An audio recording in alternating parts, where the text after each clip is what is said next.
that only happens. What were we talking about? Yeah, you only adjust your hat once in a while. The words will be backwards always. If it was right. Well, they should be able to adjust Do it it. live again. Oh, it is live. It is 8:30.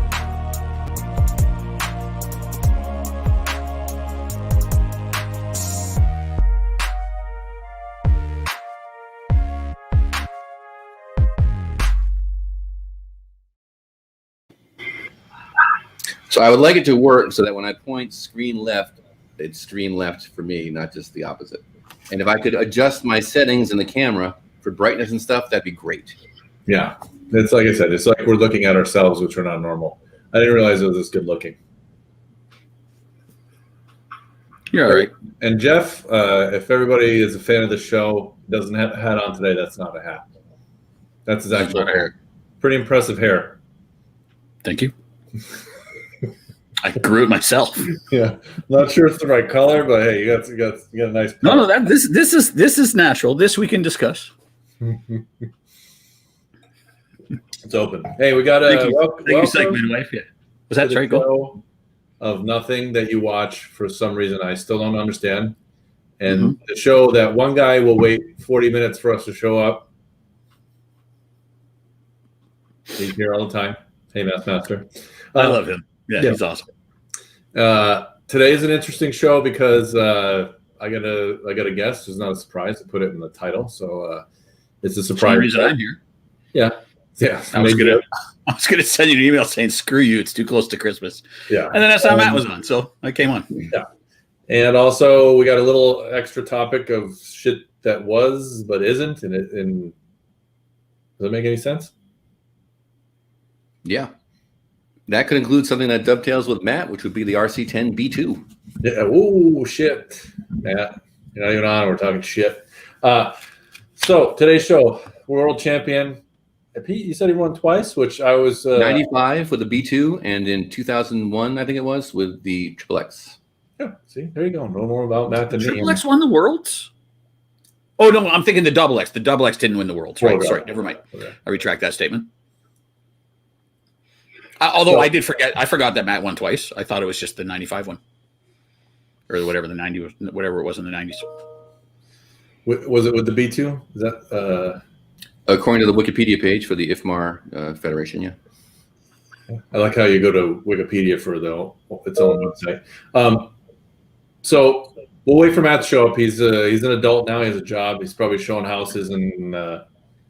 He's an adult now. He's been an adult since we always knew. It's always for a living. You're not really an adult. I disagree, but that's fine. Travis is here. XXX. Well, Brian won. Who won with the first XX? Brian. Right? Did the XX win? See, I should know that. I would have lost a lot of money on that bet. I mean, you got to trust Travis, but I did not. I really didn't know that. It was Kinwald, right? Or was it Yuka? Yuka won with something too. I mean, the XX should have won, so that's good that it did. But I again, I would have lost a lot of money on that bet. You would have lost a lot of money on a lot of bets. It seems. Yeah. So I didn't think Trump was going to get voted in 4 years ago. So. I would like to remind everybody that Charlie is still available, since I have this up here, for your personal entertainment and or troubleshooting needs. Even if you don't run whatever brand. What is it? Yeah. Kimwald won in 97 with the XXXCR. Yeah, Travis just said that, yeah. Yeah, the CR was a good car. Yeah, he won in 93 with the RC10 Worlds. Right. So that makes me happy. We did a little diatribe about Losi not winning as many Worlds. I didn't know that they did it with the. Well, they haven't won as many. There was much more than 3 or 4. No, right. No. But I thought it was right. Yeah, right. Yeah. So let's get into a little bit of off-topic stuff until Matt gets here. He's got kids. That's also an adult thing. We always talk about show topics, and it always goes to something else than the original topic, which we still have the other one. But this one's shorter and sweeter. But if you've been in this hobby long enough, some of the technology and terms have changed to where we don't use them anymore. And I thought we can discuss what that is. Like when I first started racing, this happened, or you had this. One I don't have a picture of, which technically, some of these things technically exist, but it's kind of changed. You used to have to run a BEC, which a lot of people didn't even know what that means anymore. Well, no, we still run BECs. They're just in the speed control. Right. But you used to have an external one. Sure. That's a long, long time ago. Yeah, but not too long. I mean, I remember having to buy oh my God, I have to run a BEC for my, like Pete's trying to set up a slideshow back there. It doesn't work. Yeah, it's just too bright. Yeah. I do like that every week you try and do something new, though, Pete. That is good. Good for you. Yeah.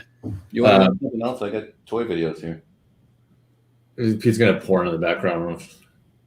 That's okay. Rambo toy commercial. It's a great commercial. So to tie in with BEC, which I didn't get a picture of because I do have some pictures, mechanical speed control, obviously, with a resistor. Everybody that's burnt themselves on that or run one step like I used to because I couldn't afford a new resistor. Right. You got full throttle and that's it. I was one of those. I had the 3-step, and I never realized that the first 2 steps were burned out because you never used them. You were just bing. Yeah, nothing was really 27 turn power. Nothing was really fast enough to require a step down from 7 miles an hour. Right.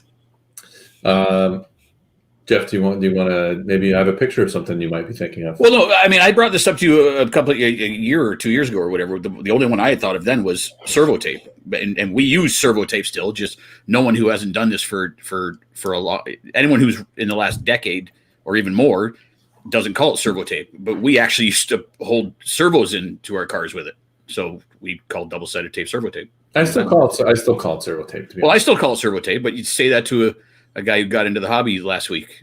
Okay, my servo screw in. All servo screw in now. Do we call screws servo screws only? Is that the only purpose the screw does? Sorry, I lost the thread there. What'd you say? Well, if it's servo tape only did servos, don't we call screws servo screws? Yeah, now. If it's the one that goes into the horn, I might call it the servo screw. Yeah. Well, that used to be that dumb 2.3 millimeter. 2.6, that was a Japanese thread, I believe. Yeah, whatever dumb. 2.5 would work in it often. Like, it'd be fine. You can strip it if you went a little crazy with the cheese whiz. Why include the right thread? I never understood that one, but whatever. That's the stupidity. Well, 2.6 screws were hard to find for a while. They still are. If you lost that screw, you were like, how do I keep my... Well, again, you stick a 2.5 in, but yeah, right. To find the proper screw, it's still tough to find, but they're a lot more readily available now. Well, they just use 2.5. They use the normal 2 millimeter ones now. Well, they all went to 3 now. Yeah, most of them whatever the thing is. Yeah, as it should be. It should be 3. Yeah. This is one that Pete had, and yes, this used to be everybody's dream. Well, not that one. That was the stock motor one, where you left the end bell on. See the end bells on? Oh, yeah, I didn't notice that one, actually. But even that, I mean, I remember dreaming of owning a lathe. I never had one. I ran brushes and comms until it glitched out and couldn't even drive the thing anymore. Oh, no. We cut our comms after, depending on what class, after every battery or two sometimes. Convenience. Well, no, because the argument used to be back then, and I mean, I haven't tuned a brushed motor in a very long time, but the more you cut it, I think even the longer it would last, because once it started arcing and burning, you'd burn a lot of material away, which means you had to do pass after pass after pass to get back to your clean comm. Whereas if you just do a tiny scrape every couple of batteries, I never did a comparison direct. Have you ever cut a comm enough to where it peeled the copper off? Oh yeah, sure. Yeah. Pete? Yeah. I have to cut a comm as something to do. I remember I never actually bought one. Since I started working in a magazine, I had a comm lathe, and that's became, it's one of those things you dreamt of as a racer of like someday I'll own, like I remember getting my first computer radio, and that was pretty impressive for myself. My own Christmas. I think my girlfriend brought it for me, actually. What else do we got here? Yeah, I got a comm lathe to review. I was never like, I need a comm lathe. That's what's keeping me out of the A-main. You have to be a racer to you're not gonna buy a comm lathe if you're just playing. No, of course not. As somebody that was a kid when I raced modified when I was like 14, and I ran the motor and never changed the brushes, you could see the need, because I mean back in the day brushes ran until they were this big, right? And then all of a sudden it was like, oh, you got to throw out your brushes every run. So I remember my car glitching and not kind of sputtering down the straightaway. And that was We all talk as veterans like that we miss the brushed days, but we do not miss the brushed days. There was a fun component to it because you can figure out something that the guy next to you didn't. just realized so many my mic was variables. like across the room. What's that? I said I just realized my mic was like behind the computer. I don't know if you right. made a difference. But the amount of maintenance and time that it took and the money, I mean, I was just thinking this is different topic, but really the same because the new technology blew it away. Think about batteries. I just ran almost 2 full years on 3 lipos that I spent maybe $45 each for some shorties. So $135 in batteries lasted me 2 years. Remember the old match sub-C days? yeah, You they're had to have 4 good packs, one for each qualifier in the main. They were 180 or $100 each. And you had to change them every 6 months if you were competitive. Like you'd spend $1,000 or more dollars a year on batteries. And now, like I said, I spent 130 for 2 years and they were still fine. The track closed. That's why I stopped running them. I'd probably still be running them now. And how about all that stuff you needed to put the battery pack together, right? Everything and charge it and match it and cycle it. Yeah. Segue to stuff we don't use anymore, Peter. The battery jig. That was a later invention because when I was a kid, I just soldered them together like one of those old wooden bridges that twist. That's how my batteries looked. Yeah, the Dean's was the creme de la creme. I still have one someplace. And before that, I had the one that was 4 pieces that you would slot together. It looked like a really aggressive comb. You know what I mean? Yeah, unbreakable comb jig. Yeah. There was what was the company called that made it? It started with an S. The plastic one? Derek just showed us. S&K maybe? No, not S&K. Well, a bunch of people made the comb style one. That was kind of like Right. Yeah, that's fair. Okay. Yeah. I mean, RPM had that one. Wasn't that one of the first ones too? Maybe. Now show that jig again, Derek, please. So, would you guys tin your bars and your cell ends, or would you just put the solder in a pool around the bar? There was an argument that I'm not an electrician, but apparently solder is not that good of a conductor, and you're not supposed to put solder between the bar and the cell. Apparently, correct. I remember going to Trinity, and Ernie was very proud because they had a rig that would press the bar against the cells really hard, and then they would solder it, and so you have like the maximum contact. Right. I feel like I'm in a real estate seminar right now. Look at yourself there, dude. You look pimp there, dude. I thought Matt was going to join us. Why is there a supervillain on the screen there? What's up, Pete? What's going on, brother? Not much, man. How are you guys? I'm good. Well. Yeah. I'm stoked to be on tonight. Thanks for the invite. I appreciate it. Yeah, it's awesome you're here. Yeah. You know what? One of Matt's first question was, "Can I swear and can I drink?" Yeah. You can't be on the show unless you do. Yeah. Well, it's I would have to tone down language or whatever. So I'm glad that I knew where I was coming on, so I knew it was kind of appropriate. Very professional. Yeah. Well, I just left a meeting. Anyway, Jim, I like the scrub that you had. It was a lot bushier before, wasn't it? Oh, you call me Jim. Jeff, Matt. Who did I call you? Did I call you Jim? Yeah, sorry, Tony. Sorry about that. My bad. No problem. Yeah, you had Yes. last time I saw you, or when I logged on, I don't know, a while ago, you had a huge beard. Yeah, I change it up from time to time. Derek seems to get a kick out of what it's going to look like each week, so I do it for him mostly. I think you should grow it back out. Yeah, no, I will. Yeah. I let it go really bad, and then I trim it, and then let it go really bad and trim, and it's just a repeating. I don't have that option. Yeah, well, probably in your face you do. I tried. I couldn't pull off the beard look. It wasn't me. Yeah, that's fair. Yeah, that's fair. Well, you look good, buddy. Yeah, how you guys been? Dude, I miss you guys. Yeah, we're doing all right. Hanging in there, Yeah. How's COVID treating you? Love it. Great. We're in lockdown here again in Canada, in my area of Canada. You should be locked. Canada should be locked down all the time anyway. Stupid. Yeah, that's fine. I'm fine with that. You guys live in igloos, so you got to brick up the doors and close the fucking chimney. You just pour water. You just pour water on the seam and it freezes up. Whenever you go anywhere, you just take your dog sled. Yeah, snowshoes. What do they call it? Who's dog sledding? Yeah, dog sled. Yeah, I think it's called dog sledding. I mean, we must know that I don't live in an area where we dog sled, but I would imagine I think it's just called dog sledding. I've been to your house. Probably not. You've slept in my bed. I wasn't there. Yeah. I was on the couch. Everyone, don't worry. Yeah. Todd Hodge in the guest room, and you in my room. Yeah, that was fun. That was a good weekend. God, that was what. Making fun of Jeff is standard, but I used to use Jeff has a penguin joke for years, and I asked Jeff if he actually knew that penguins didn't exist in the northern hemisphere. I did not. Oh. I had no idea. No, again, like part of my joke. I live in Toronto area, which is like 4 or 5 million people or whatever. It's like we're one of the biggest cities on the planet. So it's Canada, and there's not many of those big cities. But yeah, I don't live in those. Why would I know where penguins are from? Penguins are not walking down the street. Yep. Yeah. Hey, I'm going to tell my first time I met Matt Francis. Where'd Pete go? He's going to get a Matt Francis doll or something. I bet she's going to get a penguin. He's probably got a penguin within 3 feet of him. You watch. If he holds up a penguin, I'm going to crap myself. No, my battery was running low. I may need to plug in, so I plugged in. Oh, okay. Well, that was less dramatic. Yeah. So my first time meeting Matt, I was at Car Action and Long Island Raceway. Yep.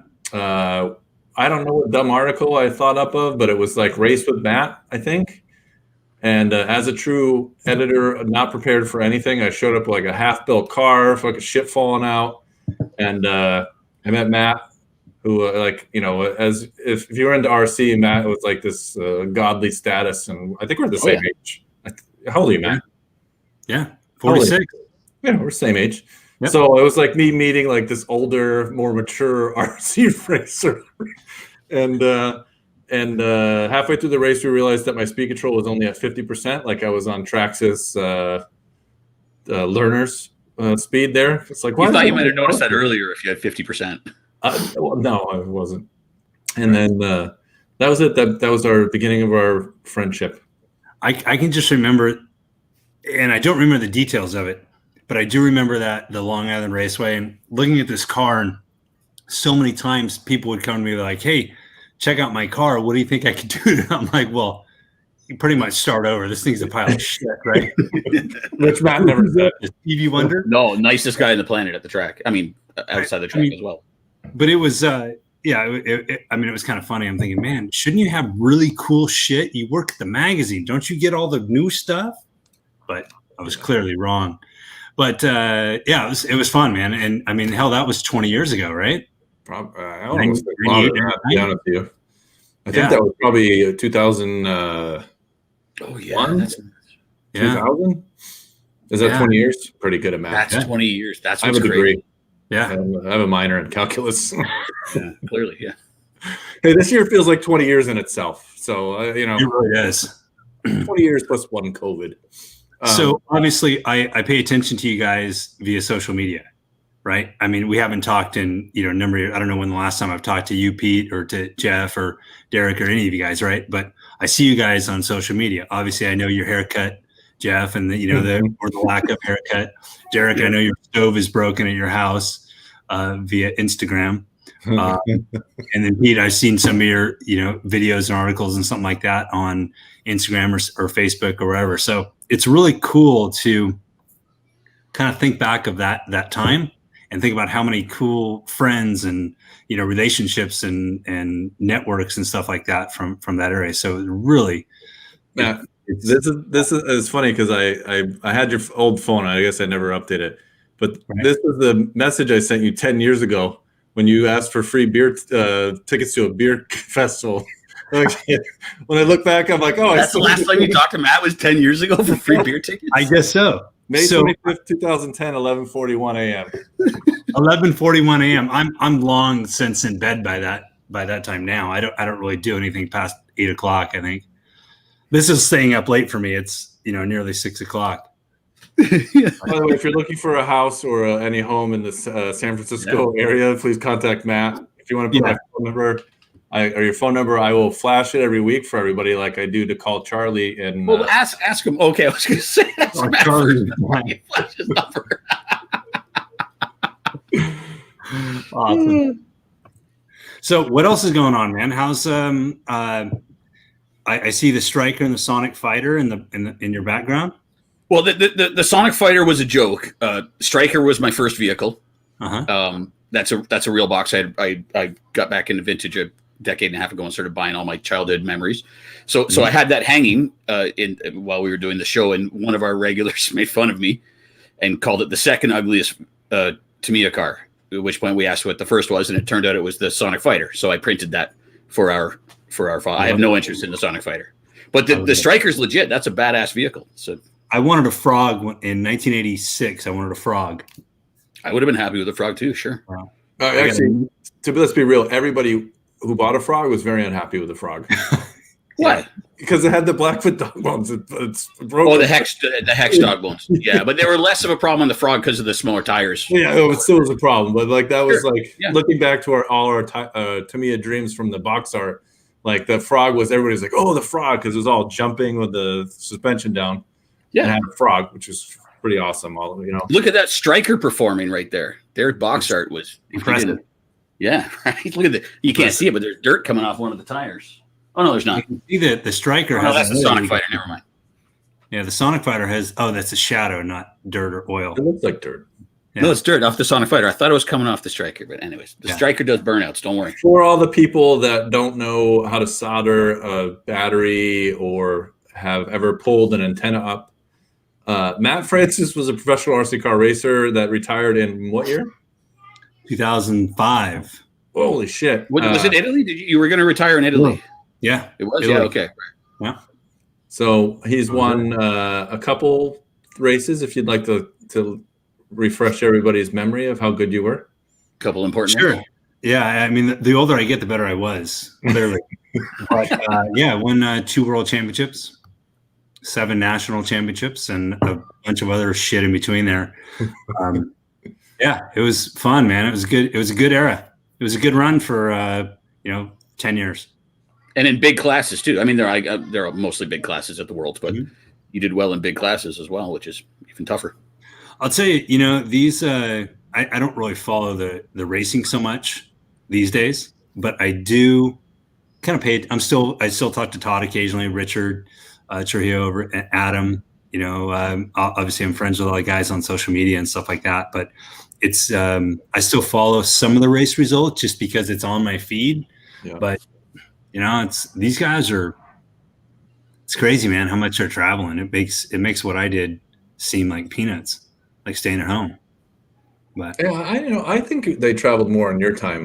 They've cut a lot of racing budgets out. To be honest with you, well, what was really fun about what we had is because it was basically just me traveling. Like Derek, when I met you, it was just me. It'd be sent off to these races, and granted, it wasn't an open expense account, but I pretty much got to do whatever I want. I'd tell the guys and saying, I'd tell Ernie or Pops and say, hey, I want to go here. It's just me, let me go. Or some of the we'd bring in a few other guys from the local area or something like that. But it was a good time. It was a good time. Definitely, I think we could have took advantage of it a little bit better. And I don't exactly know how. I think I can say that now, looking back 20 years later, saying we could have, there wasn't social media beforehand, but if we would have had social media at that point in time, I think it could. I don't know if it was good or bad, but cameras everywhere, that's for sure. But I think how we could have, I don't know. Maybe I'm just kind of talking out my ass a little bit, but we could have really took advantage of some of the really cool opportunities we had at these, because we had the audience. We had 100% audience at these races. I was what you would call a superstar guy at this race. I was expected to win. I did win, and everybody kind of looked up to what I was doing. So we had 100% audience for that entire 4 or 5 days that we were there. There'd be people that would change cars or change equipment just because I was there. Sure. How could we capitalize on that more? And, at 23, 24 years old, I just didn't understand it. You mentioned a little bit of that when you were at that parking lot race when you came to Canada that time. And you were talking that this is actually somewhat stressful because we have to win. You have to win the small races. You can't come third or whatever. You have to dominate those things you're expected to, and it adds another level. Well, if you're there with a bunch of other, Sorry, what's that? Or you just detonate your car like down the straightaway. Well, funnily enough, I don't know if Matt I remembers. blew out at the end of the straightaway. I don't know if Matt remembers, but he did do that. I did detonate. Yeah. Yeah, he did detonate, and not his fault. I mean, slightly his fault, but not really. I don't know if you remember the track we ran on that parking lot track, but it was rough, and it had some. Somebody didn't drive it into the wall. I did it, so. No, that's true. But the outside of the straightaway, it was a touring car race. The outside of the straightaway was just like a whoop subsection. Like it was just, and yeah, you got a little wide, and then it took you into the curb. And then I remember you saying, "Good thing Todd Hodge was here to win." Yep. Funny you mentioned that because there's a few times I went to places. And the guy that was local there came up with he was either top qualifier, he's running real close for a portion of the race. And then eventually I won or whatever. But I can remember being more nervous in some of those smaller races than I was in some of the bigger races. That's what you said to me. That's what you said. Yeah. Exactly that. Literally, there was so much pressure and it was all eyes on you. There was nobody else there. Yeah. That was technically at your caliber. But I mean, it was fun. I remember so many good memories. I actually cleaned out my garage the other day, and I was going through and I found a box of setup notes and race results notes and that kind of stuff. It was I sent a picture to Todd Hodge actually, but that's awesome. It was fun, man. I missed that portion of it. The friendships, the competition. It was just, it was pretty awesome.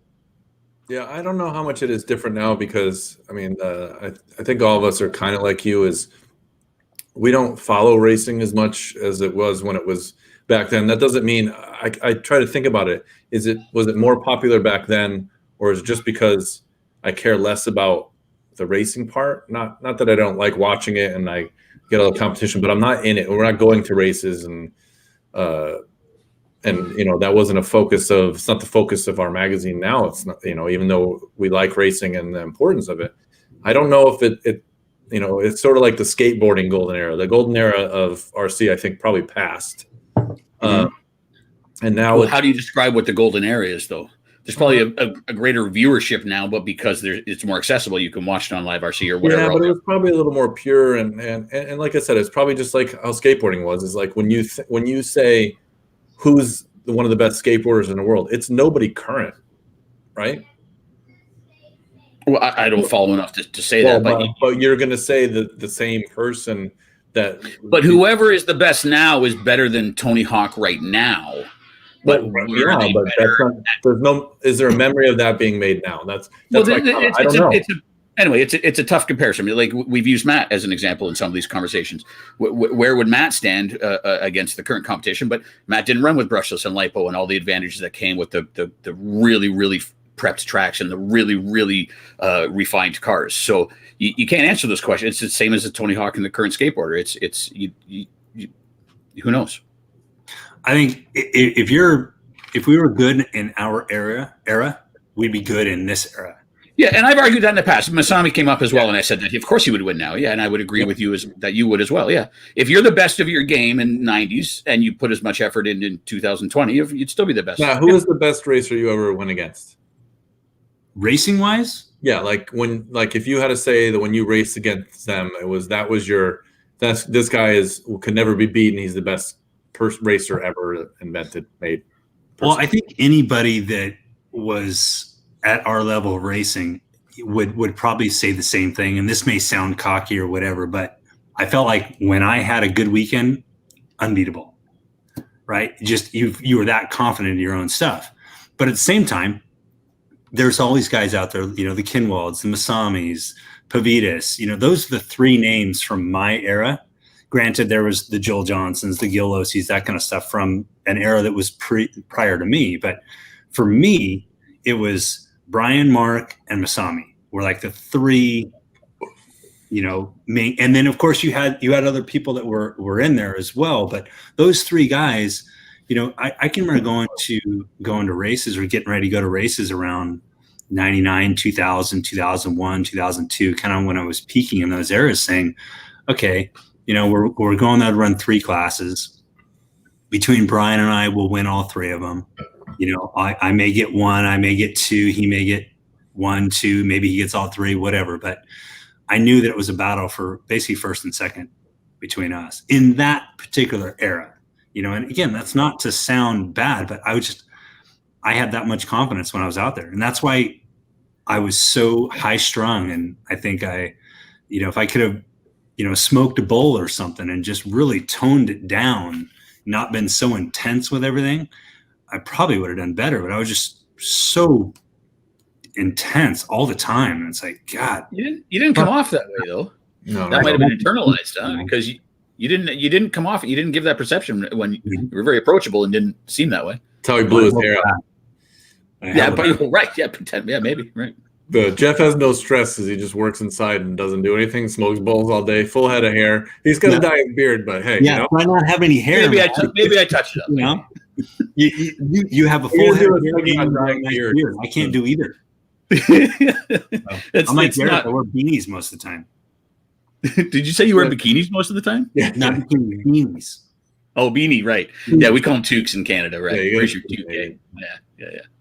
Beanie, I remember. I'll tell you what, man. I do miss the competition aspect of what we were doing. You know, it's that intensity you get when you're, leading a race or you're trying to catch up on something, and you can't emulate that somewhere else. It's pretty awesome. Yeah. Yeah, and you just want it to end while you're driving because you want the result that you have. Yeah, you want to win. But then after it's done, you're like, oh, I want to go do that again. Yeah. I mean, it's awesome. 5 minutes. The older you get, the less time you want to put into it. Like, I'd like to race on like a Wednesday night between 7:30 and 9, and that be the whole race program. But this is the era where, I mean, not talking about the short race program, but if you want to do well in racing and put as little effort as possible, this is the era. You don't touch batteries, you don't touch motors. The cars are all amazing. The setup, they're so refined. The setup, even a shitty setup works. Now is the era for lazy competitive racing, if that's what your interest is. Was there more than enough battery by the time you left in 2005, or were you still worrying about dumping and you had to conserve battery? And that no, we were more worried about off-road wasn't a problem, I don't think. Yeah, off-road was never a problem, but on-road was always a problem. No, I came back and ran the 08 Reedy race that was at Speed World. And that they had, there was brushless there. Not LiPo, we were still running cells, but there was brushless. Oh. And I can remember when after a 5-minute race, I could still burn the tires off. Yeah. I mean, the motors were amazing, right? The motor never came out of my car. Yeah. I think, man, I can remember with some of the stuff we were doing, there was, you 3 minutes in the race, you're thinking, man, I've lost so much power and I just don't have anything left. And you're trying to tune it down. And, that was frustrating. But how does racing on carpet, how does off-road racing on carpet sound to you now? Would you be like, yeah, that'd be great. I wish I could have raced carpet off-road all those years. Or no, it looks stupid to me, actually. Dick found a friend. Stereotypically, I look back at all the events that I did really well, and it was majority of the races that I won were considered low bite. Right, you were a very finesse driver. Look at the carpet stuff now, and it honestly, I mean, I liked foam sedan. It was kind of cool and fast, but man, when you hit something, it was a fucking yard sale shit everywhere, right? But it was. I look at the cars now, and it just doesn't look. See, I love the era of trying to create traction with, moving your car around, trying to create the traction with setup or with whatever. I always felt like I did better. The lower bite, I feel like I did better. Now you're trying to take traction away. It's like the opposite. It's like, how can I not have traction to flip over or a wheelie everywhere? Yeah, it looks dumb to me. It's fun. It's actually really fun. which is why, I went to Target the other night with my daughters. I have a 6-year-old daughter and a 9-year-old daughter. And we went to Target and they had this giant Gravedigger RC car. I'm like, girls, if you only knew this was daddy's shit right here, man. That's what I did for a living. But I'm surprised Pete just didn't pull that Gravedigger out from under his desk right now, by the way. I think with real. Come on. I do lots of toy stuff. That's my thing. But yeah, it's definitely different now. I don't really. I did pull out some Extreme RC magazines. So my mom kept boxes of Extreme magazine and RC car actions from articles that I was in and stuff. And I was over at her house, I don't know, 3 or 4 months ago. And I'm like, you want me to take all this stuff home? And she's like, no, I just like having it here. You know, it bought articles with Extreme and different race reports, and the article you did, Derek, when I retired, that one, I thought that was just it was really cool. You look back through it and it's fun. You know, it brings back the memory. I'm telling you, there'll never be an era of my life that you had that much impact or really had that much impact on my life in general. It was pretty awesome. It was a pretty crazy. I mean, to anybody of being a professional, like when I tell people still that I do these toy car things in a magazine, like what? And I'm like, yeah, there's paid racers. I mean, I don't know what people make now. I've heard that they don't really make as much money anymore. But I mean, at the time, people were making enough to not work and have some things in their life. But a small handful of people were making. Yeah, well, but that's true in every sport or anything like that. Yeah, that's right. Sure, that's fair. Okay, that's fine. So, I mean, it's pretty impressive, to be the best at anything. I mean, fuck, if I was the best at darts or, at something, I'd have a t-shirt. Matt, you should wear a t-shirt. I won the Worlds in fucking 1998. I mean, you should be wearing it once a week or whatever. You want it? That should be in your wardrobe. He's got a car named after him. Just carry the car around. Yeah, exactly. Both my World Championship cars, I have 95 and 2001. Those cars are with a buddy of mine, Dave Goss, who lives in Bakersfield, but he has both those cars right now. And like on loan, or you've no, he's had them for probably 10 years. My B2 from 95 was missing a couple parts, and he does a bunch of collection stuff, right? He builds the vintage RC10s and whatever. So I said, hey, I need rear suspension mounts, and I need whatever he needed from, I just gave him a box of stuff. It was a half-built car. Because that car, we didn't actually get to retire. I had to still race that car. My car from 2001 is completely retired, and it's battery's still soldered in and everything. They didn't give you a new car after you won the Worlds? No, I didn't really ask for it. I didn't really think it was that big of a deal. Because remember, that was 95, right? It's like the first race I ever won. I went to Japan and, I won the World Championship. It's like, cool. I just won my first race ever, and it happened to be the Worlds. That was pretty amazing, right? That was your first. That was your first race you won. I won in 91. First big race, I would imagine. Two-wheel stock. I ran the Norcanats. I won pro stock in 91. But in mod, that was my first race really I ever won. I mean, you club raced for years and dominated. Pretty much went downhill after that, Yeah, you haven't done the work. You set kind of a high bar. Yeah, but. So I didn't really even think about retiring the car. It never even crossed my mind. But are you regretting that now? Yeah, absolutely. Yeah, I would be. Yeah, for sure. Now, one thing I did retire the body and wing. The body and wing never raced again, but everything else, I think I have one of your. I think I have one of your truck bodies downstairs somewhere. I'm gonna go through all the stuff later. Do you sleep with it at night? Contemplated on occasion. Awesome. Sleeps in your bed next to you, just like I did. It's like Matt's right there with me. Man, it's good. He's got a 3mm to stick in the 3mm hole. So I don't even know what that means. It's cold up there. It's cold up there. Think shrink. Matt, that's true. Yeah. Well, that's right. Yeah. All right. Yep. Matt, when you went to Team Lathe, did you feel like part of the deal was I'm happy because I'll be getting a better car? Or were you worried that the car would be different and you wouldn't feel as comfortable with it? Or was that a factor at all? Or were you just, no, it's business. The car will be fine. I'm not worried about it.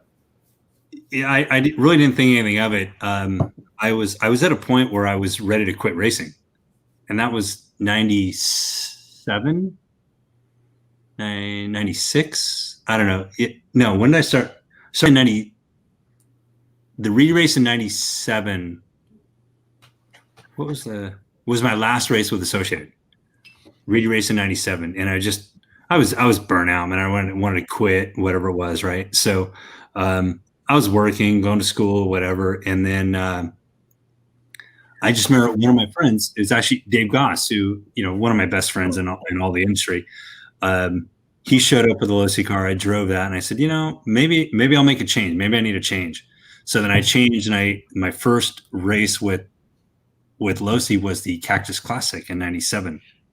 And then, just kind of went from there. Lathe and Peak. With Rick Howard. Right. Peak performance. Yeah. And then I changed to Trinity a couple months later. Ernie calls me. He's like, "What the fuck you doing? Come right for me." The dark side. Yeah. But yeah, You really should get Ernie on one time. I love that dude, man. He's just chilling with his cats in Florida. Cat died. The famous cat. Yeah, well, you get a new one. Yeah, I know. Max had his own page. R.I.P. Max. Cat died. Get a new one. Yeah, I don't know. Well, that's funny because that's all I see. Ernie they always post. Its cat looked like Ernie too, which is the funniest thing. Like people look like their pets. I want to get one of those cats and name it Ernie. Yeah, that was a fun guy, man. He was a really cool dude. Like I said, excuse me for a second. Ernie. He was always fun to talk to because he's always self-serving, but actually was a really nice person. So yeah, agreed. Yeah. Agreed. Always had your back. If there was ever an issue, I could always count on him. There's never an issue. Yeah, he'd bust your balls constantly, but that's just his personality. But he was always there, 100%. Total big heart. But yeah, I miss those guys. I haven't talked to him in years. Uh-oh, somebody's throwing you under the bus with some comments. I don't think you see the comments. So Rob Moots. Moots, yeah, dude. Rob Moots and I have had some amazing times over the years. God, fun stuff. What's up, Rob? What? So since we've been to a lot of races together and killed a lot of brain cells, if you did it all over again, would you be as fun-loving, or would you be more serious? It's hard for me to say, man. I think I was serious the entire time just because I helped out, people that needed it with product or whatever. Doesn't mean that I wasn't serious by any means. No. Yeah. I thought like I kept a lot back in terms of intensity, and I was pulling my hair out constantly on how I could get better, how I could win. Nothing drove me crazier than losing. I think that was the biggest thing. And, it's like, you look over and you're like, "Hey man, good race. You beat me." And you just wanted to go fucking murder somebody after that. Yeah. But, I look at it as like, I went to college and I basically drank my way through college. Yeah. And if I went and did it again, would I not do it as a party, or would I take it seriously? And it's a tough question. You know what I mean? Like, no, it's not a tough question for you at all. Memory. What's that? It's not a tough question for you at all. You would drink again through college. Well, yeah, you got to think. If you went to college at age 46, you probably wouldn't drink as much, right? Oh, is that what you were talking about? I asked him. I said, if he went back, like, because we were in the era of there was a lot of there's no social media, so therefore we did have a lot of parties. And remember, Derek, there was no cameras on. Yeah, and I had the. Are you talking about RC or college right now? RC. I was saying, if you went back, yeah. Oh, yeah. Would you take it more seriously? Like how I think about going to college. I drank through college. I minored in college and majored in party, and I still graduated. You know what I mean? So would I do it if I did it again? Would I do the same route? You know what I mean? Or would I cold ban things? Do you want to do it and do it or lose the memory? And what was your answer, Matt? Well, I'd probably do it the same way I did. I think the maturity level at that stage was what it was, and the environment that we're in kind of loaned itself to that. Look, we held it together pretty well during the week, but Sunday night was just debauchery. Yeah, it really was. Which big name pro racers had the highest ratio of being very unserious about being prepared and getting a good night's sleep and all that stuff versus winning lots of races while being that way? What was the first part of that? Yeah, I didn't catch that. Which racers party the most, but also managed to win a lot? Like who those guys were like? There's one major one. You were still out at 2 hours ago, and now you're at the track and you're winning. Like, how is that possible? Like that kind of. Well, it wasn't. You couldn't. Yeah, you could pull it off. Hodap was pretty legendary. I think it's same with Tossolini. They both. Tossolini was true. Yeah, true. But I think we've just exhausted the list. Exactly. Yeah, I really, because Brian, who was kind of the winningest of all of them during our era, was he wasn't out partying, but he was up all night. He'd seen it, but he just wasn't a party guy. But yet his party was with all his friends in his room. So it's just a different kind of a different thing. You know, I think one thing that he had over everybody else was how much he enjoyed working on his car in the room with his friends. He enjoyed being in that moment more than anybody else. And I think that it was huge, was a huge benefit to him, because I specifically didn't. I was like, I don't want to be here. I want to be at the track racing, but I don't want to be here in this room, stuck in this room, working on my stuff. I want to be at the track racing. Right. And when I'm not racing, I want to be doing something else. But look, I mean, he won more than me. So which one was right? Right. You probably had more fun. I also judged it off the Snowbirds, which you weren't super into on road, and the Snowbirds was a shit show. So, so when the Snowbirds come to mind, I think about McMoney, Eddie, myself, you, a couple other people, and I'm not really sure what happened because I forgot about most of it. I was hammered most of the time. Oh, good God! Yeah, debauchery, man. Really fun stuff, though. Period. Just amazing. Yeah, and I don't think that happens at all in this era. I mean, not as much. I mean, we're not at the race, so I don't. We're not at the races, but you know, last I don't see any of that being like talked about or shown anymore. So yeah, and that would be tough to hide. Plus, there's not a magazine covering it and going to these things and showing like. I remember at the Snowbirds, I tripped going between the dirt and the two sidewalks, cutting through, and I fell straight into a palm tree and cut my head, and I'm bleeding during the stupid photo presentation, waiting to go drinking again as blood's dripping down my face because I fell into a palm tree like an idiot. That's a typical Sunday night at the races. Yeah, sounds good. Yeah. Good stuff. I know you suck. Yeah, those. So obviously, my career has changed from that now, but nobody that I work with now or that I deal with now, because I don't live in the same spot as my friends. You saw the message from Rob Moots, right? There was 6 or 7 of us from that NorCal crew that really spent a ton of time together, Rob being one of them.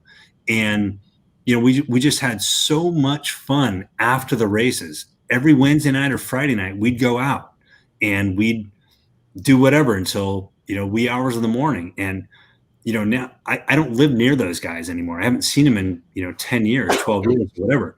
So obviously I want to see them again at some point in time. I just don't. So I'm granted only an hour and a half from where I grew up, but I'm not in that environment constantly. Right. So it's different, and now obviously with kids and, that kind of stuff, it changes things. I don't have fun anymore. I have kids. He's an adult. See, I told you he's an adult. Exactly. But, yeah. It's ironic that I have 2 daughters, which is like, oh shit, man. I know what young guys think about. So yeah, it's kind of scary, but you're gonna have to fight a lot of people soon. Exactly. Yeah, earlier in Canada, so don't take them to Canada. Yeah, check this out. Here, I got a really cool picture of him. Wait a second. Let me find it. Is it the one you sent me? Yeah, but I have another one with just them. Let me find it here. You do have a beautiful family. I've seen you on Facebook a number of times with them. Yeah, they're pretty awesome. They're absolutely amazing. I got. I'm definitely the luckiest guy in the world. They're brats at times, but whatever. They're 9 years old and 6 years old, but they're pretty amazing. Yeah, 4 more years. Yeah, 4 more years. Well, I was scouring your Facebook for a photo to use for the announcement about the show tonight, and it was either you with your girls and your wife, or I guess people you sold a house to. Yeah. I mean, if you ever need anything in San Francisco Bay Area, give me a call. Flash my number, would you, Derek? Yes, he got it don't let me because Charlie, Yeah. Hey, there's probably almost 13 people watching right now, so you might get an influx of calls. It's a numbers basis, man. That's all it is. That's true. One sale out of there makes a paycheck, right? So, yep. Yeah. Well, price of real estate's quite high. Sure. But, yeah. Different world, that's for sure. Hey, do you think RC prepared you for anything else later in life? Oh, that's a good question. one of the greatest things that I learned from doing what I did, which was I didn't make all my own travel arrangements or most of them. You were sent off to a place. For example, when I went to Long Island, I didn't know. I knew I was going to meet up with you there. A couple other people I would know, but at an early age, I was getting rental cars, making hotel reservations, making travel arrangements. One thing that I do now, nothing scares me to give it a try, right? When it comes to like business wise, right? So whether it's working on a deal or something like that, I don't shy away from anything because it gave you a life lesson, I think. And it did force us to grow up, even though we were complete jackasses a lot of times when we were playing around. It did force us to grow up and know how to maneuver around. I mean, that part of it I liked. I talked to Blackstock the other day, just a random thing, because I realized he's in How the did you talk to Blackstock? He's in the auto industry. We're friends on Facebook, and I realized he was posting congratulations to this person. I never thought of anything. And so I sent him a message that, and he's the GM of a Chevy store, which is in the auto industry is usually like a 20-year path. And I was like, oh, that's pretty quick, because I'm in the same industry now. And he's like, yeah, he's like, RC taught me really how to negotiate. So I was good at selling cars and talking to people because that's all I did to try to make a living. Yeah. So I wish we would have negotiated better contracts and better perks in those contracts. That's what. Well, you also might be surprised how. I mean, you probably know more than I do on this, but it's pretty surprising how well some of you did in an era where a lot of people weren't paid much at all. I'm going to ask a question because I'm never scared to ask this question. What was the most you ever made in an RC car year? So it was interesting. So I think around. I was living in Sacramento at the time, and I think the most I made was around $80K, which is pretty good money for mid-20s. Plus your travel's covered, plus all your equipment's covered, plus right. The salary wise with bonuses and that kind of stuff, and that was a world championship year. I think in 2001, the world championships, I think my bonus with a first and a second and 2 TQs was about $13,000, I think, in prize money. Yeah. So it wasn't, you're not thriving, but I wasn't broke. My understanding is a lot of it's contingency money now too. Like you have to, you get a salary, but most of your money, like when Tebow had a really, really good year when I was talking to him, a decade and a half ago or a decade ago, his really, really good year was all contingency money. It was all a bunch of wins that paid, like you said, 5, 10, 15, 20 grand or whatever. That's where So Derek, you asked me about, did it teach you any life lessons? And I would say the number one thing, because I'm in a 100% commission business right now, I eat what I kill basically, everything's performance driven. So, which is opposite of where our government's going nowadays, which is giving away money, but that's a different story. But everything I do is based on performance. It's like if you don't do that, you won't eat. And now with mortgage and bills and kids and that kind of stuff, you know how to work hard. And I think it's with anything. If you've been successful at one thing in life, whether that's racing cars or whatever it may be, you have that DNA to do that in something else. Now, I will tell you, it's an unbelievably hard transformation to go from racing RC cars to selling multi-million-dollar homes. It's not easy, but it's been tough, man. It hasn't been easy for, things are great right now. It's amazing for the last, 5 or 6 years, but there was definitely times where you're like, fuck, man, I gotta get back into racing, Start practicing. It was tough. There was definitely a lot of lean times during the, because granted, right after I quit racing, the market crashed in 08 and 09. Right. You're like, man, this sucks, but all good now. Yeah, that was some crazy time. I didn't even think of that. Yeah, your retirement was followed up by 08 quick. Yeah, real quick. Yeah, well, that was the thing. You went right from racing to. I even was like real estate. I'm like, the world just fell apart. What the hell? Yeah. But I mean, that probably brought you in a lean time too to be better at it when it's better. So I mean, Yeah, there's always a the lesson. world's always going to come back. Well, not always. Yeah. With You know, those one thing that was really funny, you asked about money and that kind of stuff. So I'll tell you guys a really cool story about when I was racing for Ernie, or at Trinity and Lathe at the time. And I was, it was after the 97 Worlds at Ranch, when the warm-up race that was in May, Gil and I worked on setup, and I felt like I definitely had the fastest car there, right? Everything was perfect. It was sunny and warm. Then we get to the Worlds and it was cloudy and cold, and my car, I was in the B main. It just didn't grossly underperform to that race on my expectations. I went back to Ernie. I'm like, okay, Ernie, I was working full time at the time. I had a job outside. I was going to school, whatever. And I told him, I need more money. And if I do so, I will guarantee you I'll either win the Reedy race in January or the Florida Winter Champs in February. And if not, you can renegotiate my contract at that point in time. Brilliant. So anyway, I get to the Reedy race, blowout. And I was like, fuck, man, this sucks. And then we get to Florida and we TQ and win Florida. And I'm like, cool. Nice. Yeah. So talk about being uptight and stressed at that race. Yeah. Well, you laid it out and you came through in the end. Yeah, exactly. But it was kind of a cool time because, he allowed me, he put trust in me. Both Pops and Ernie put trust in me to make that happen. And, the fact that it kind of came through. And then from that point on, it was, things went really well, but it was definitely a stressful time. That's for sure. If you can call racing cars stressful. Oh, absolutely. You could call racing cars stressful. Yeah. I had hair, man, at the time. I don't know if I remember you with hair. I don't know if I remember you with hair. Huh. Look at some photos, Derek. Oh yeah, he sent me some photos. Hold on, I was gonna do something else to give you some hair, but I don't know if I have that one on that one. You could just go into the. No, you make him a space cadet. Yeah, I could be an astronaut. Yeah.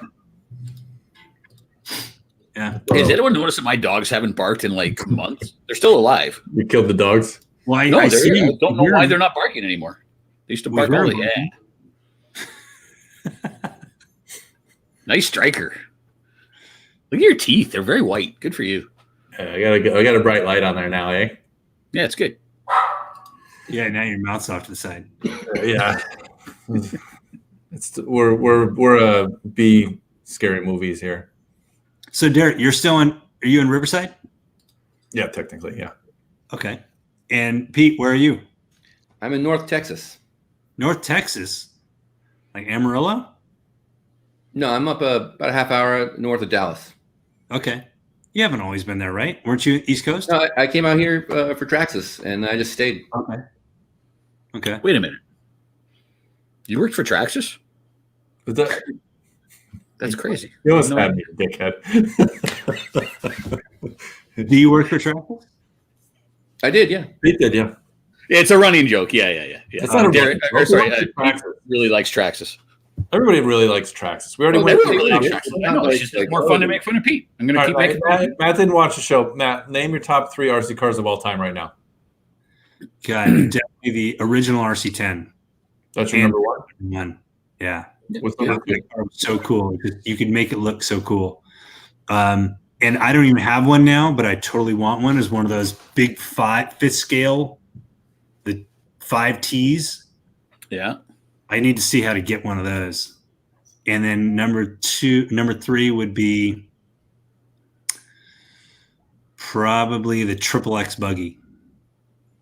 Why'd you pick But these are your top 3, not what you think are the top 3 Correct. of all time. Yeah. Like, No, I would take that back. Let's take the Triple X out of it. So it goes RC10 buggy, the 5T just because it looks cool. I've never even seen one or whatever, but it just looks awesome.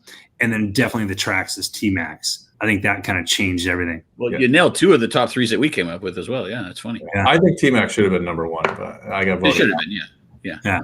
We did a group list, so we get a points like system, and some people voted like an idiot, and then some people didn't. Well, I mean, definitely number one should be the original Matt Francis, right? Finish the thought. Go. The original Matt Francis. What? Yeah. Yeah, that's what he said. What was the number one? T-Max? No, Slash.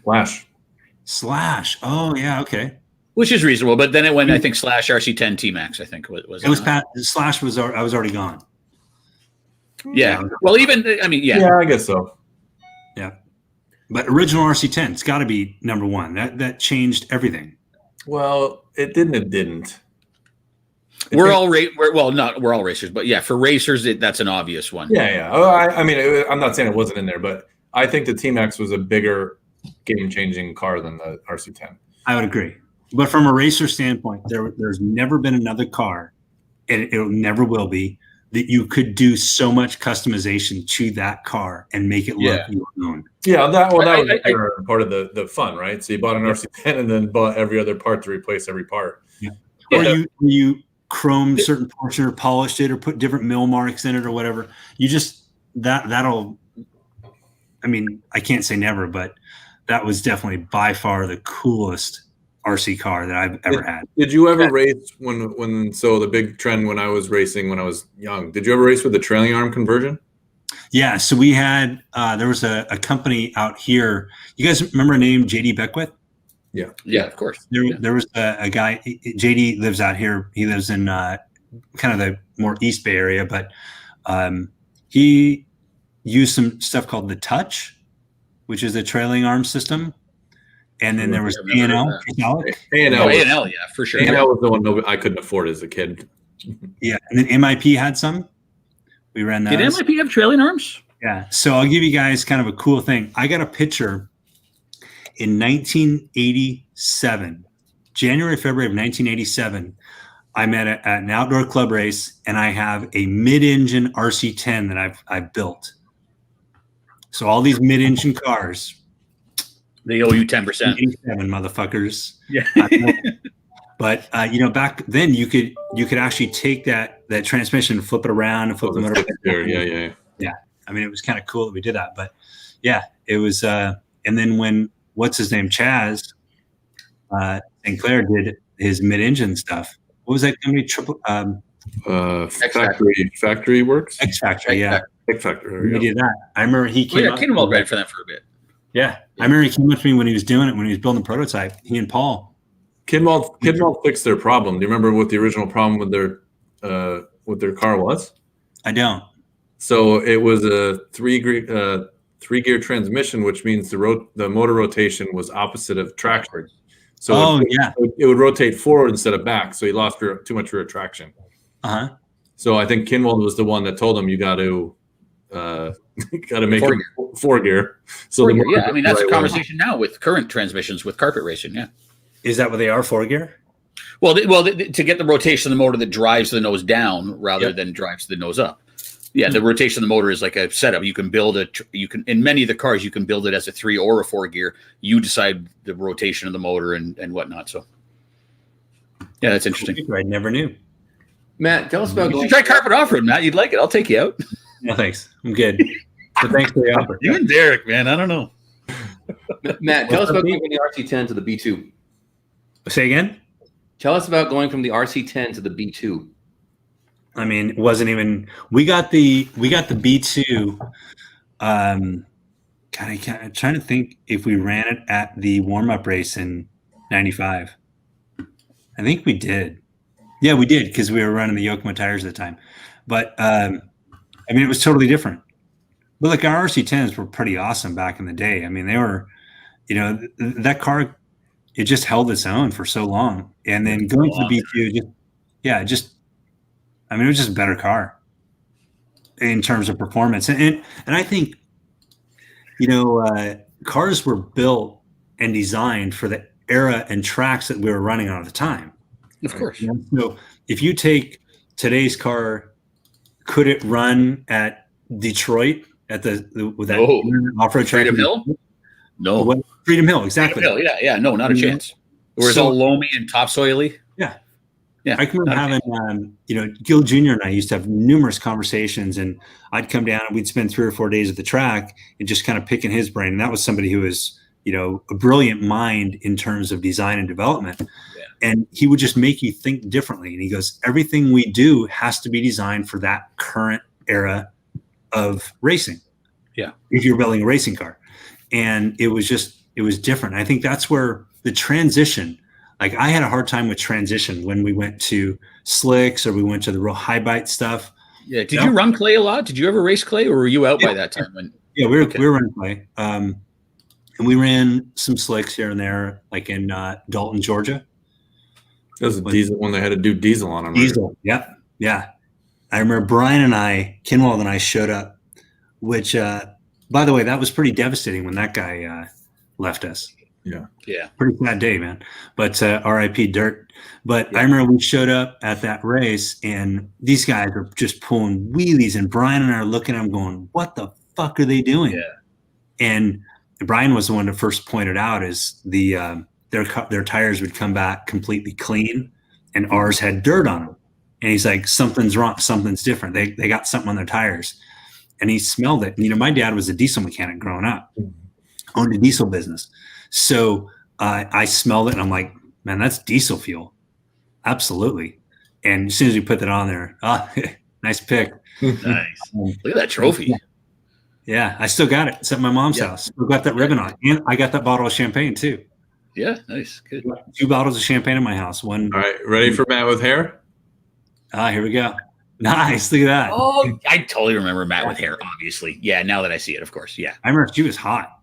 She was really that was Florida, wasn't it? Yeah. It was Florida Winter Champs. Yeah. There's 04 Worlds. And no, was that 04? I think, it was 04. And, because we were still running the Triple X. That's the year Mark Reinhardt won.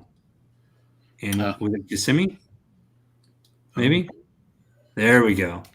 There's the best car kit right there. I wish I had one of those right now. I made $1.50. You have one of those in a box? I don't. No. I have box tops. You have box tops, but no, you don't have a kit. Now, is that something that you would source one day? Probably not. No interest? No. Okay. Yeah, interesting. No. Yeah. I have some bodies left over, some box tops, both my cars from 01 and 02. I got a radio bag, and then I got a bunch of Extreme and RC Car Action magazines. That's a good collection. That's good. Yeah. A bunch of and t-shirts. A world trophy and some champagne. Yep. Yeah. All my trophies are still in my mom's house. And I'm like, you kept all your trophies? Yeah, not all of them, but the relevant nationals and worlds and stuff that was relevant. But I just saw her, I don't know, a month or two ago at her house, and I opened up the old closet from my old room that I grew up in, and the whole closet's full of trophies. And my daughters don't really understand it because they don't really know, but I'm like, yeah, these are Dad's. She goes, and can we also say that trophies used to be better? Like, I'm into all these plaques and all these other things they're doing now, but trophies used to be way better. In the 90s and early 2000s, trophies were way better. Yeah. The big suckers where you're like, like that picture of you. Yeah, now you get a sticker on a piece of wood. Yeah, you get a plank of wood with a nice graphic and a plexiglass cover, but whatever. No, I like that. I like trophy girls these days. Say again? How are trophy girls? Oh, well. Or is that not PC anymore? No, I don't know. I don't think it's not PC. I can't remember. Oh, there was an X-ray one not too long ago that was pretty, or a hoodie one. Joey has a family of dirt girls that he's still raising. Oh yeah, Joey's always good for trophy girls. Of course. Hey, by the way, I did. I went to Palm Springs over New Year's, and I'm sitting out front of the hotel, right, the Rowan Hotel. Brought my family there. We're just hanging out for New Year's, and I hear this, Matt, and I look over, and it's fucking Joey. Of course. And I go, dude, what's up? And his wife's name is Frances. Yeah. Which obviously I'm like, you got married, you'd be Francis. But anyway, Joey, Francis, and I went out and got a beer. And I mean, then Joey and Aaron came over to our hotel and we're sitting by the pool drinking a beer. And I mean, it was really cool to see those guys. And I don't think Joey's changed one bit. And no, he's frozen. He's looking Joey's awesome, dude. He's awesome. I always said that guy was probably one of the best things that ever happened to RC because he changed the image of it. And he put together these really cool races, and of course, he always got the really hot chicks around, and that was that. It just made it fun. His hotel parties every night, where the cops came and ended it almost right away every time. Yeah, it was awesome. Joey's awesome. Joey's a very good artist. Yes. Yeah, very. Is he? Oh yeah. Yep. So I remember his tracks are art, so I can appreciate. I can remember back when I first met that guy. It was Mark Pavitas and I out at the Dirt in Hemet, the original one. Yeah. And we went back to his house, had a fire pit at his house. I mean, I didn't even know the guy at the time, right? I go, this guy's fucking cool. Yeah, he is. And we just had a fire pit. He's, all his art's on his wall. And I mean, it was fun. And he's like a really nice guy too. Not only is he badass and cool, but he's like a really nice guy too. Yeah. I was impressed that he drank all night and he was at the track at like 5 o'clock in the morning, raking it down, watering it. Yep. Yeah, it was fun. Ask him. We did. It was who was it? It was Peanut Travis. Yeah, he was on here earlier. Right? He comes on every week. Yeah, as a viewer. Let's see. It was Travis, myself, Joey, Aaron, and a few others that we did this video in Vegas. And it was. Joey said he was going to try and find it. It was a total shit show, but it was funny. We were basically just trying to, make fun of people and pick up girls and stuff. But that's awesome. Some of those videos we don't want to surface at this point. No.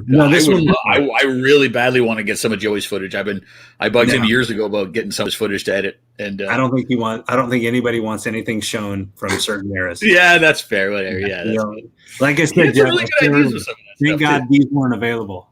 Yeah, right. Yeah. But now, was it a thrill to have a Matt Francis edition truck, or was that just like, sell some trucks, business? Did I what? Was it a thrill to have a Matt Francis edition truck, or was it just like, sell some more triple XTs, it's business? I don't really care. Yeah, it was awesome, man. I got to say, it was one of the biggest compliments you could ever get. It was really, really cool and fun. And I don't think I truly understood.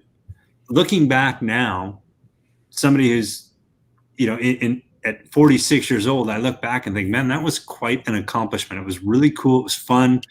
When you walk into a track and everybody knows who you are, looks up to you, respects you in terms of racing, and you see all these box tops on the kit or on the pits, and it was really awesome. I mean, it was hugely flattering. Well, you're one of only a few people that's ever had I was just thinking, there's got to be under 5 or 10. Not the paint job where they stole somebody's paint job. No, an actual named car. Yeah. Kenwald, Francis, Drake, Barry Baker. Barry Baker had like a Yokomo or something like that, right? No, Baker had a Nitro TC3. That was big. That wasn't his. He wasn't a Barry Baker edition, was it? Yeah, his picture was on the box. Derek, show the Matt truck. Oh, I thought I did already. Anyway, your argument holds true. It's definitely under 10 people. My guess is even under 5 people. Box shop. Yeah. It was like I say, I have one of those box tops that's unfolded. It's all in a poster, and it's all framed and everything and signed. And it was. Yeah, really. I mean, it honestly, I don't have a large enough house to have a game room or anything like that. But one of these days, I'm going to have that up in my house. And right now, it's just sitting there, and I look at it now, and it just brings back so many memories. And it's just a really, really cool thing. You might one day spend $2,000 on one of those new in box. Yeah, to buy your own car back. You may one day. This one, yeah. There you go. Yeah. There you go. Yep. Look at the size of those windows. Yeah, you gotta have big windows, man. They work because I'm sure they do. But I used to make all my windows bigger. That's right. Yeah. I remember. Nice memory there. Yep. Set aside whether or not they work, because I'm sure they do. But what do you think of? And Jeff, this goes for you as well, and Derek. Cab forward bodies. You're asking what Matt thinks about the look of them or the performance of them? Or no, all of you guys. I mean, and again, set aside whether or not they work and why they look the way they look. Well, you can't set aside whether or not they work. That's why you have to like them, because they work. Now, one of the Matt Francis 2 truck kit that we did which was arguably one of the ugliest bodies that was designed, but it had a lot of features in there that changed the performance of the truck. And that's right. But they're uglier than shit. Wait, Yeah, but it's unfortunate. But a racer will take what works. Yeah. I mean, go back to the original RC10.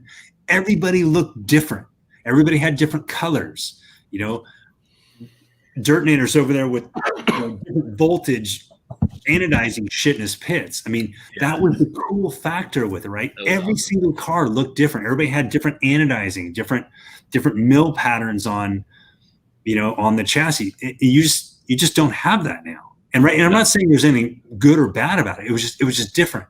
That car in that particular era promoted that. And you'd see somebody's car running on the track, you knew exactly who it was. Yeah. Not just by the paint scheme, but by the car. That used to drive me bonkers. Yeah.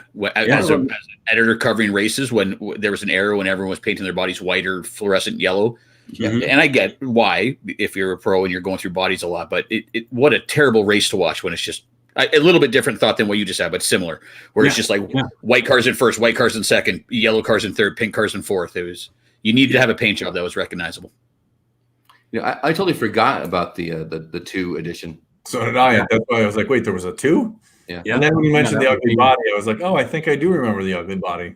Yeah, it was definitely ugly. Forward though. It flared out on the back, and it had those little rigid. I mean, it created traction in certain ways, but it didn't jump well. I remember that. That was the hardest thing. It was like a parachute when it was up in the air. Right. But yeah. I mean, I can go on and I could talk for hours on that stuff. Ugly bodies.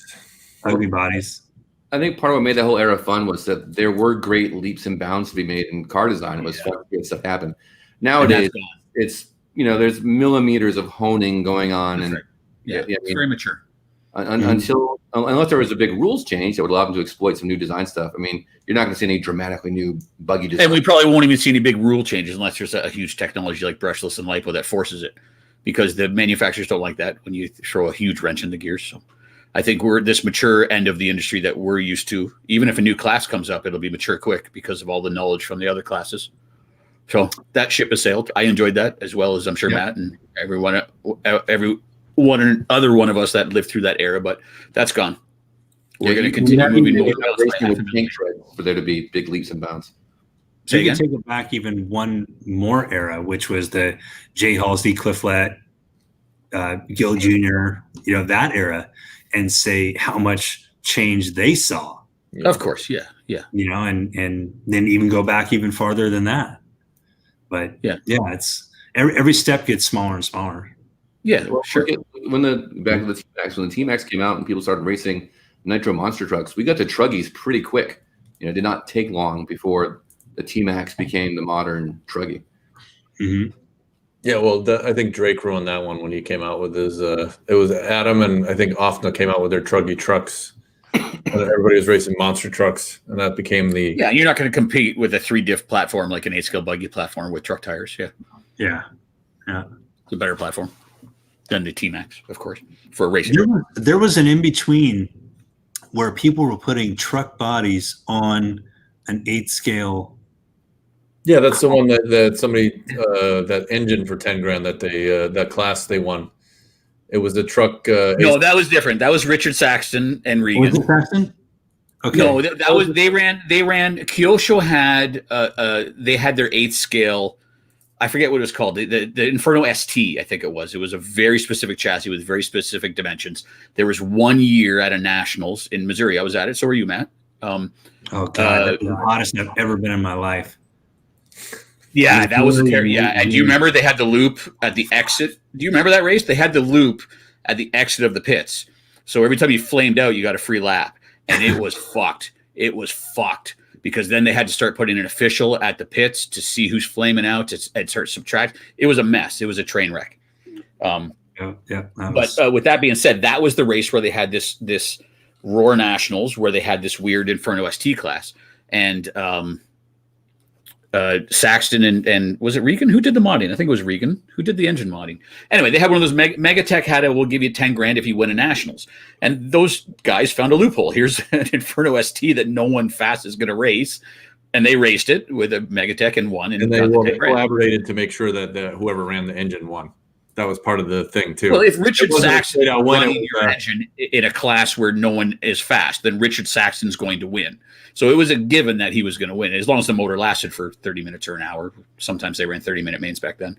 But whatever it was they found a narrow opportunity. Megatech never would have paid out that 10 grand at any other event other than that specific one that had that Inferno ST class.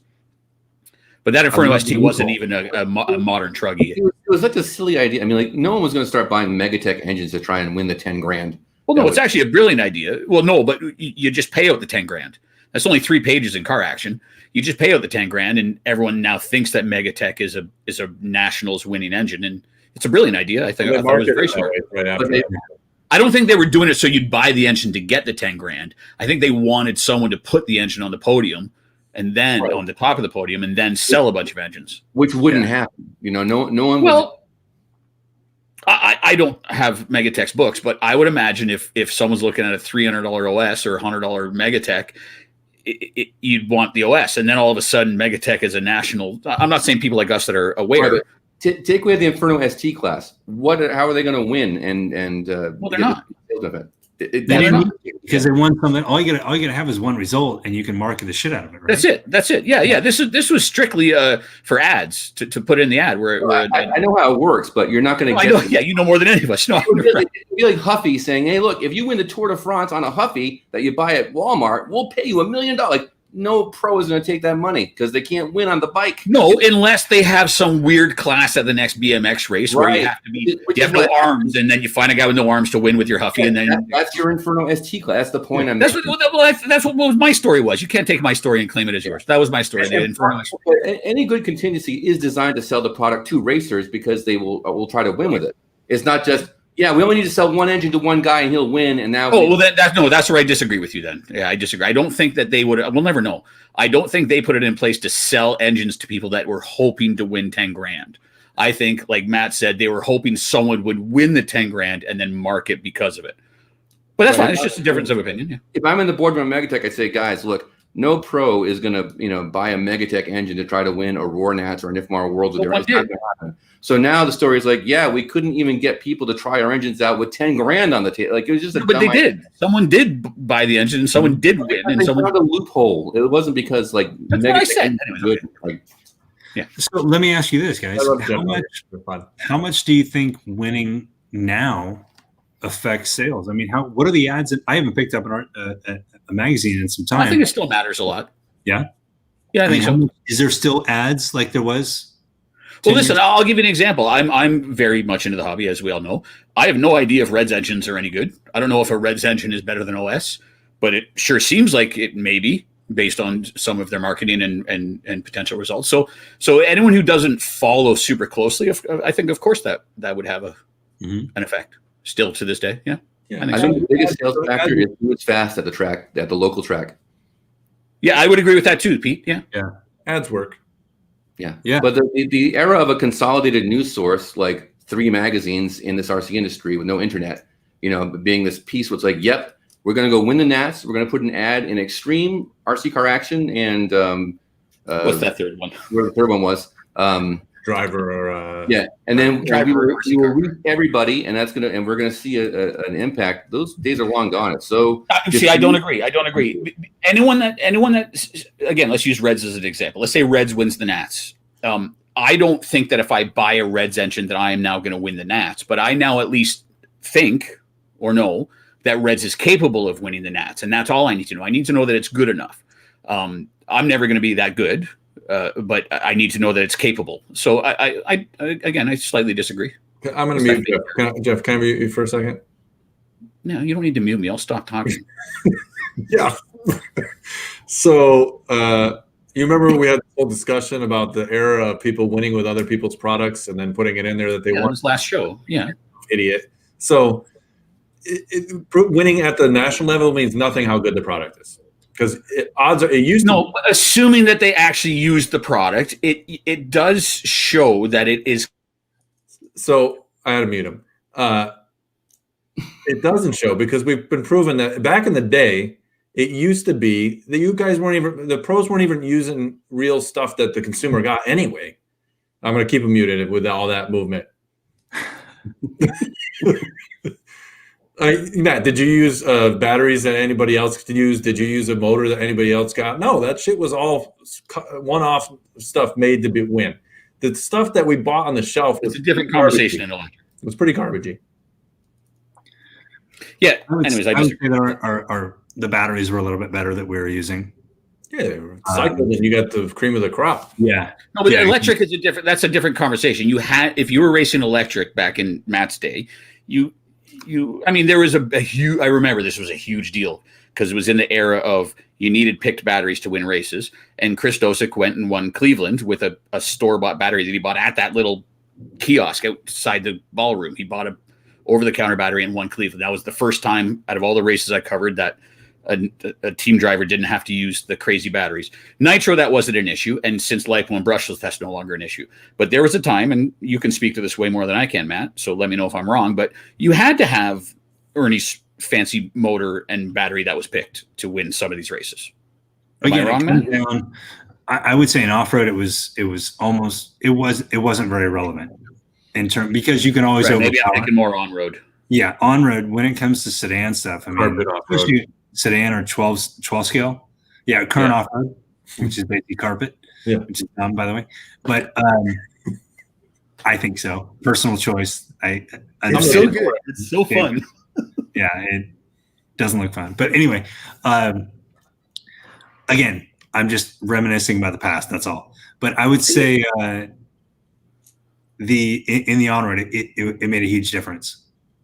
Because I mean, if we'd cycle through packs pretty quickly. And if you didn't have a Dieter tuned motor, you weren't winning. Because none of us are really taking anybody's money anymore. Was Trinity the best brand of motors to buy off the shelf? Well, no, I would say that towards the end in what was it, 02, 03, 04, our stuff, the Orion stuff was killing us. Yeah, the V series. We had Matt, if you have to sell a house, don't worry, just take us out. No, it's the wife. Right. She's one more important than selling a house. Yes, exactly. By the way, I have a good one. She's pretty awesome. But yeah, I can remember we could hold our own for about 3.5 minutes in a 5-minute race, and then after that, we were done. We had no shot. We weren't going to win anything. I mean, the guys running the Orion stuff was pretty. The V brushes, right? What's that? The V brushes, the round brush. Yeah. We even tried to put, testing outside of with anybody there. If you're by yourself, you're starting to put their shit on your motor to see if it's what the advantages are or whatever. But I remember that V motor, that's where the brushes were that pretty much knocked us down pretty hard. There was a whole bunch of new brushes and end bells right near the end, right before we went to brushless. They got pretty crazy with the cheese whiz for a little while there. One thing we did do is LRP had a brush that was pretty good. $12 ones? Yeah, they were really expensive. But I remember that was kind of like the crutch that we did. And I think on the Trinity guys, I was one of the only ones that ran that. But that was good. That was pretty good. That definitely helped out a lot. It was I think actually they may almost been like $20 a pair for those. It was supposed to last like 100 races, but it was one run brush for those too. No, we ran them because you could treat them. God, I can't remember. They were like a silver, bigger. I remember the brush because at the retail they were like $20. Yeah, they were expensive. You didn't know the price because they were in your bag, but those things were super expensive, and compared to like whatever a brush was, $3.99 or something like that, $2.99. Yeah. So, and they were supposed to run be consistent for 50 runs. So it's supposed to be. Yeah, but then if it's silver or the harder brush, then it just eats the calm. Then is what ended up happening as well when you have a long wear brush. Right? You know what was crazy is you talk about the money, right? The cost of the brush. The cost to run my race program at a national event or something like that was astronomical. I mean, I remember we went to a race, the Hot Rod Shootout one year. And, it's when everybody was there. You run AAA mains and 3 classes. And I'm looking at this stack of tires in my pit. And I'm just adding it up just to run the triple mains AAA mains on all 3 cars. It was like $700 in tires. Right. Yeah. For one person. And there was 10 people doing the same exact thing. Do you remember the box of TRC foams you and Todd left at my house when you left that time you were here?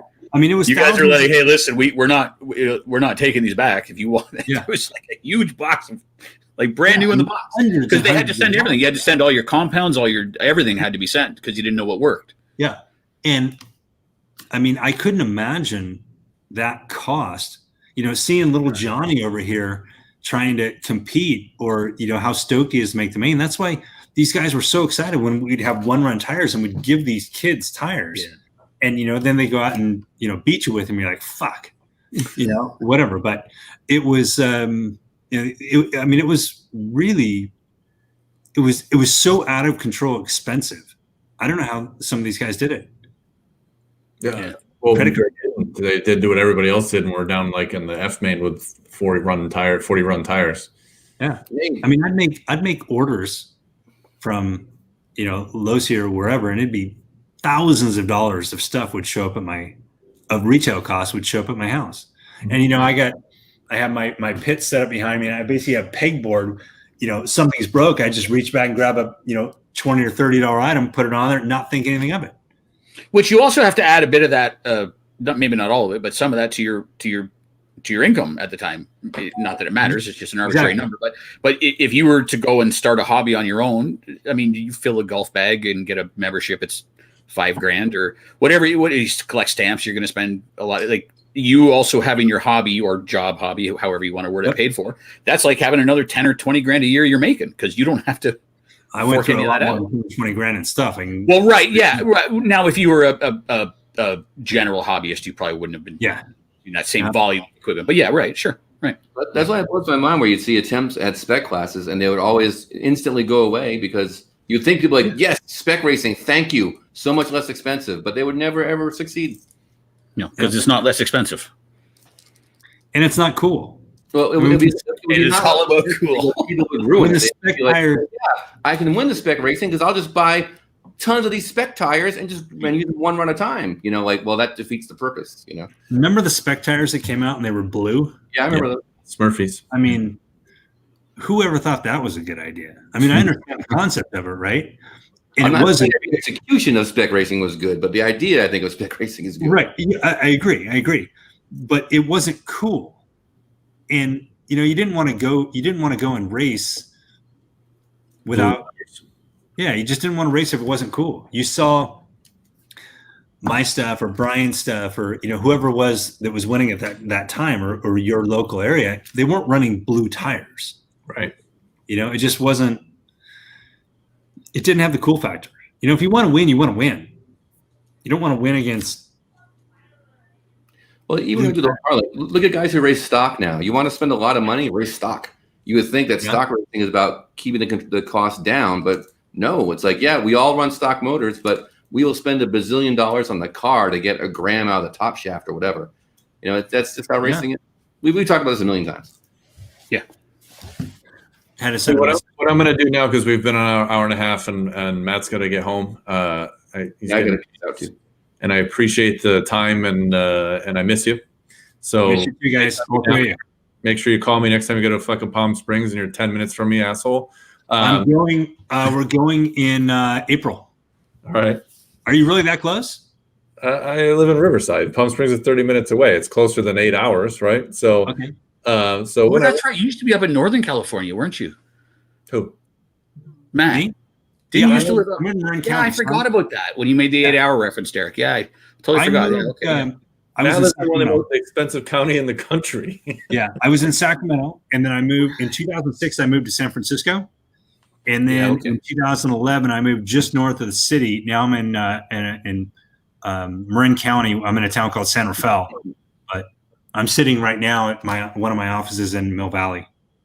Matt has several offices. Yeah, one of your offices. Not personal, but for a company I work for. But I'm in Marin County, which is one of the. It's crazy up here. It's so ridiculously expensive on the housing Look, I benefit from it, but Yeah, I was just going to say that's a good thing for So, you. to all our millionaires watching the show, use Matt. Send me a direct message. I'll hook you up with him, and he'll buy a car. Not a car, a house. You can buy a house from him. You buy a car from me, car from you. Yeah, buy some stickers from Jeff. You'll never get them. I make stickers. Yeah, let's bring this up. What are you selling? Can we bring this up? Yeah, Matt, before you take off, give us your best Stephen Covey, Zig Ziglar, whatever your favorite is, bit of business or selling wisdom, because I think Jeff needs it. Yeah, I do. Yeah. Don't Make ever me some change money, being Matt. yourself. What's that? Don't ever change being yourself. Yeah, I love this guy, man. Seriously. Absolutely, man. Definitely. It's everything I do. Where am I? Everything I do is- What if myself is a huge a-hole? Where am I? Well, then at least you're an a-hole. At least you know it, right? But I see. I mean- Where are the stickers? You got ads. I sent both of your packages today. Oh my God! Today, you liar. Because the show was coming on, so I had to. I had no Jeff, choice. I need XXX main stickers for my bike. I'll send them overnight to you, buddy. Okay, I need them. Hey, You hold on. have my cell phone. If you number? actually need stickers, Matt, of course, you know that you can have it. Send me an email, whatever you want.